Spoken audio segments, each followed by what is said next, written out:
Hi guys, welcome back to Windsome Cottage Garden. My name is Hannah and I'm so glad that you decided to join me today. We are in the cottage garden today, checking in on some plants that I recently removed from my yard in the city. If you saw one of our last videos, which I'll link up here, we ended up taking five shrubs, fairly large shrubs, out of my garden in the city and transplanting them here to the cottage garden. We intended to take 6, but my dad ran out of space in our trailer for the last one. So he is going to be coming back at a later date to get that. And I believe 3 out of the 5 he brought were planted. So I thought I'd take a quick moment to check in on them. And then we're going to get some other things in the ground in this video.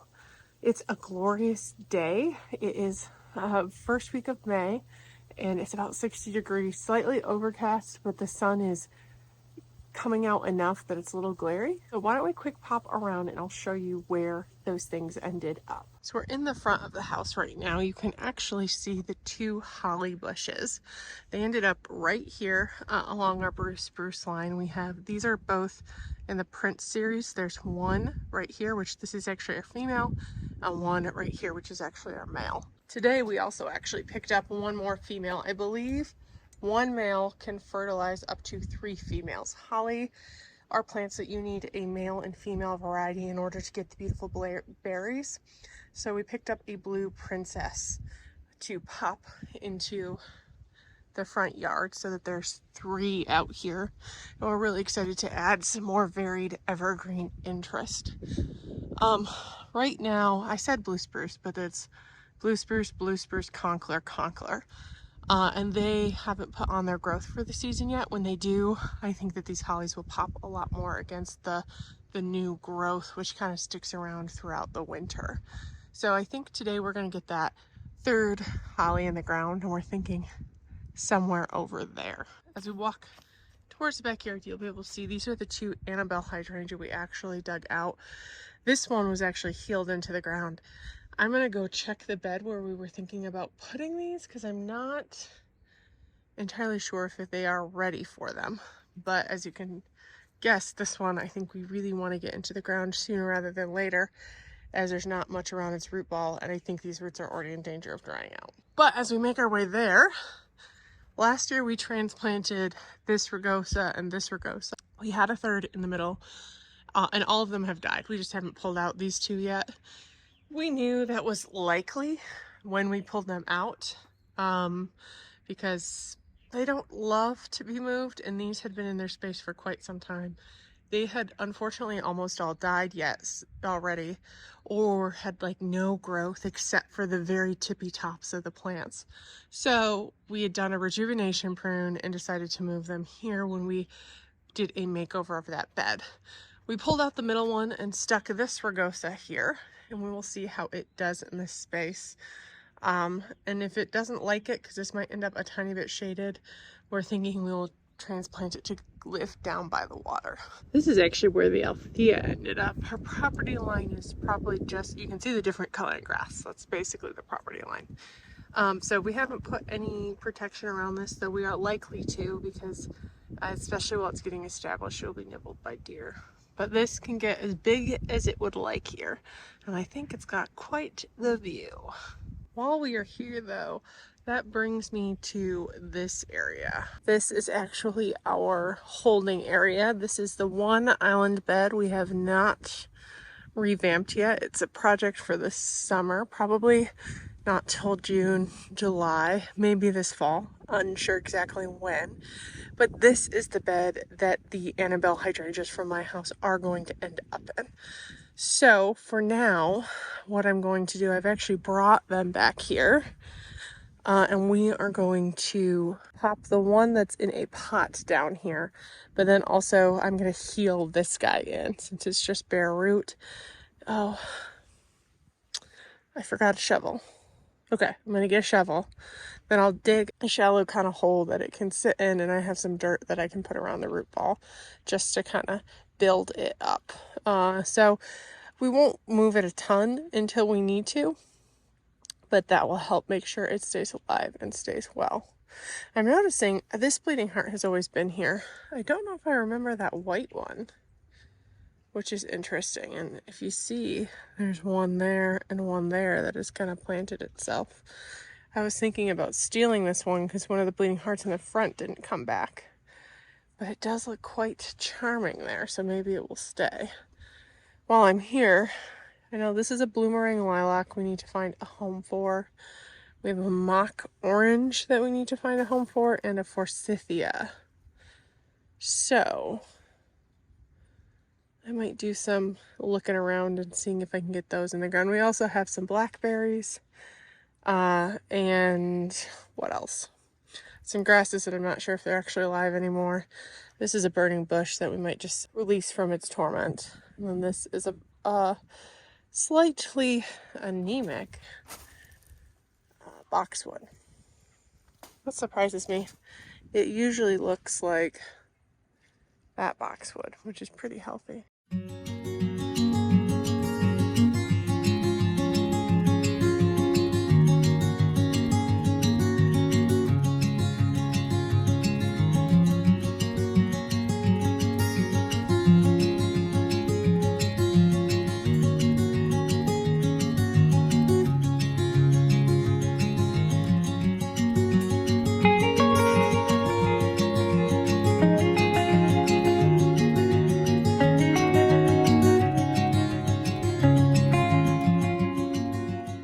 Okay, this is one of the hydrangeas, and this is the one we healed in. I dug just the shallow hole I told you about, and then brought some tree and shrub compost. In addition to the native soil I took out of the hole, just kind of did it around. It's really proud. I didn't plant it. That was not the intention. We don't want it to actually get comfortable in this spot. This is just temporary to make sure it doesn't die until we're ready to plant it. Ironically, it probably will end up in this bed. I just don't know where exactly. And we're not really ready to make that decision yet. So this is what it looks like. I think someone may be doing some target practice, so you might hear that in the background a little bit as we're working around today. The next thing we're going to do is actually go plant a blueberry plant from my house. I think you saw in a recent video, actually the one where we were moving those things out of my yard. I was also moving within my yard a couple of plants, including an Althea standard. When I was in the process of moving that Althea standard, I accidentally stepped on and killed a blueberry bush in my yard. Blueberries are a type of plant that you need something to cross-pollinate it. Ironically, last year, one of my blueberry plants had been eaten down to a nub by something. So during the clearance, I got a second one, but I didn't have time to plant it. And the weekend I was going to plant it is when I stepped on that blueberry bush, destroying it, and now here I am with one blueberry and nothing to cross-pollinate it with.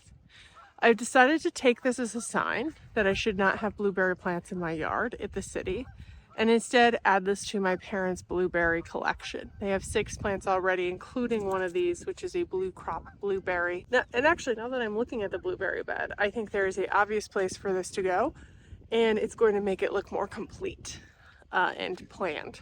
So let me show you where it's going and get it in the ground, and then I'll give you a few more stats on blue crop blueberries, which are my favorite type of blueberry. We are in the blueberry bed, which is also where our lilac tree is, and it's one of the closest island beds to the water, and including the future site of our vegetable garden where our nectarine and apple are already planted. So if we look over here, we actually have 2 rhubarb down here, and we have 6 blueberry plants already. Most of these are actually blue crop blueberries, but I think 1 or 2 of them are early Jersey or something like that. I'm not quite sure, but they're hard to see against the mulch right now. We've got 1 blueberry plant, 2 blueberry plant, 3 blueberry plant, 4 blueberry plant, 5 blueberry plant, 6 blueberry plant, and I'm going to add a 7th, which I think will kind of complement the contour of this bed very nicely. I think if I'm remembering correctly, this is a little quick fire, which I think it's like 4 or 5 foot tall and wide. So This is still going to have a lot of nice space here, and we probably could even plant something else here. Not another blueberry plant, but something else if we wanted it. But I think this is going to be a great space for it. Let's get you guys set up, get it planted, and I'll show you a look from it and tell you a little bit more about the blue crop blueberry.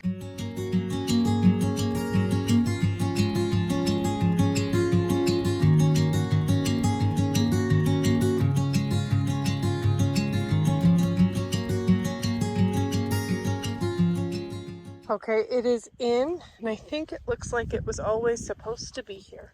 Interestingly enough, you can see how much further advanced this blueberry is just from being in the city. It's really budded up, and it's got leaves, and it's looking quite good. This is what the buds are looking like right now on these guys. They're pretty small. No leaves yet. Some of these are better than others. But this is definitely a blue crop. And this one is a different kind. This is a Chippewa blueberry, so it's got a different habit. But in general, these blueberries, including this guy, will get 5 foot tall and 4 foot wide if they are left to their natural habitat. This one we've done 2 foot off the edge. It's got a nice spot there, and it kind of completes the swoop of these, because there's blueberry there, blueberry there, blueberry there. It's not hardy in zones 1 through 3, so anything 4 and up it is good for. And what I really like about this blueberry is how big and tasty they are. One of my best friends from high school married somebody who has a blueberry farm, and blue crop is her favorite. She's actually the one who introduced me to them, because I had never been a huge fan of blueberries, except for that brief moment when they were in season in Michigan, which is actually got a large blueberry production, especially in the southwestern part of our state. We have really sandy soil, has acidic, which is some of the stuff that they like. They should love this spot, because this is pretty sandy soil that is a little acidic, though I think some of the soil the landscaping company brought in for when we had these big beds installed, I think it was slightly more basic, judging by the colors of hydrangeas. But we treat these with soil acidifier and baritone every year. They've only been in place 2, maybe 3 years, but I suspect we planted them in the fall, so I don't know if that counts as a full season if they were planted in the fall 3 years ago, and I can't quite remember. But either way, I think that this blueberry plant will help complete the swoop, and the good news is there's a lot of stuff here to cross-pollinate them. And the blue crop blueberries are good all-around blueberry, not just for like eating, but also baking and freezing and things like that. So we have, I think of these 7 plants, at least 5 of them are blue crop. Chippewa, I think we must have gotten on clearance at Lowe's. And I know we have an early Jersey somewhere, because it's supposed to act as like an amplifier. Sometimes there's certain types of plants that if you plant them together, they encourage more production. So an early Jersey and a blue crop, I believe, have that type of relationship. I'm gonna go quick take a break for a cup of tea.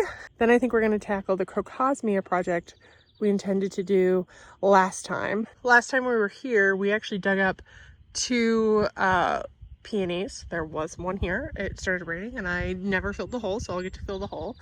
We left this one, and we're going to take the crocosmia that is in the bed up by the house and move down here, because we think it's going to like it here a lot better. All right, it is a new day. I ended up going in and help my mom make dinner, so didn't quite get everything I wanted to get accomplished in this video accomplished yesterday. I want to do this project that has been on my list for a couple weeks, and I just haven't gotten around to, because the weather hasn't cooperated. As always, the wind is blowing, so I apologize if the audio is not good, but we are going to be taking out the crocosmia that's in this area. I think I explained it in a previous video, but this area is overhead watered, and it gets a significant amount of water. It is harder for us to regulate less because of other things that are on this zone. So since crocosmia doesn't like overhead water and prefers to be a little on the drier side, what happens is it flops terribly. And so we've decided to move it out of this space into an area that's a little drier, has more sun, and is not going to be as highly overhead watered. It is still overhead watered, but not quite the same. So we're thinking it should be a lot better in its new location. And if it flops there, it won't be smothering other plants. You can see it's poking out of the ground right behind me. And I am just gonna kind of take away the mulch at the area, use a shovel to get down deep and see if I can just gently kind of pry the bulbs out. It's also known as Lucifer's tongue and has really pretty like red flowers in the summer and like tall, almost like iris, but greener, less blue-green, more green, strappy texture that's large on a larger scale. So I don't know how easy it's going to be. I'm also thinking I might end up accidentally or on purpose taking those daffs because they're not in the best space. We're actually going to be putting something else in this area. So gotta make space for that. I'm going to get you guys set up and go to town. Hopefully the process will be easy. Only time will tell.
It is once more a new day. This video has spanned many days as we've been trying to find pockets out of the rain. It's actually my dad's birthday this weekend, so we've had a lot of family here doing family stuff.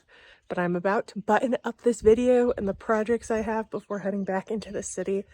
We did end up getting all the crocosmia up, and it was a task and a half. So I thought I would quickly show you the aftermath in the bed. We will fill it in, but it took out quite a chunk of earth. There are a number of daffodils that ended up coming up as well. We'll separate the bulbs from the crocosmia corms. Crocosmia grow from bulbs as well. Here's an example of one that's doubled.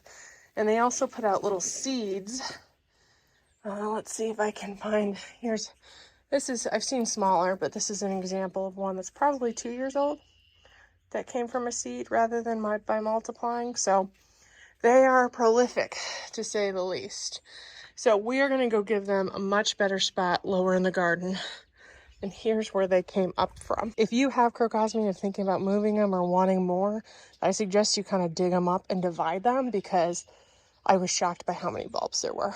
We have to be a bit careful as we got close to some of the Goldmaster alliums. There's some ornamental alliums there, as well as our jasmine plant. So we're going to fill this hole pretty quick to make sure none of their root balls are affected. But let's head down to the bed where these are now going to end up for hopefully the rest of their lives. I don't really want to move them again, because I ended up getting my dad, because it was a lot of like up, down, up, down, up, down. And then my dad was like, "You're making this way too hard," and just started chopping into stuff. So he was helpful, even if I was a lot more delicate. We're in the lilac tree bed now, and this is where the crocosmia is going to go. I don't know how much of it I'm going to plant, because we got a ton of it out. But I think it's going to go around the one remaining peony we left in this bed.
Alright, they were a lot easier to get planted than they were to dig up. And they're in the ground, and I thought I'd give you a close-up look of what it looks like.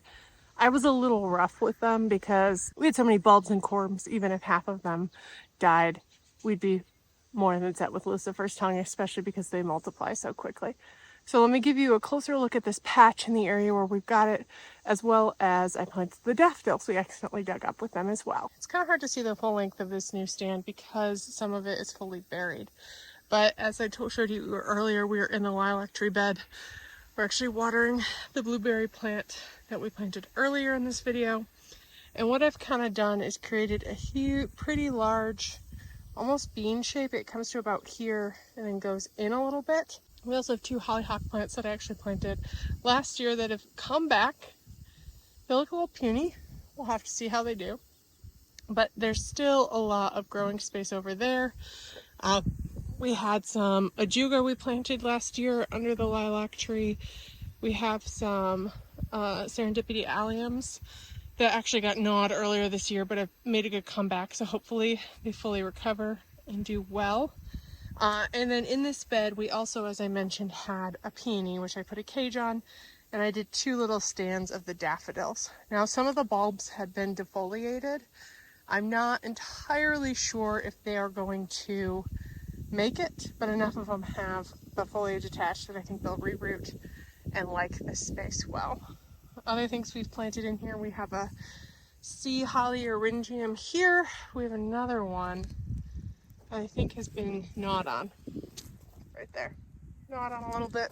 And there is a beautiful stand of daffodils right here. They're just going out. See, here's one that's not too bad.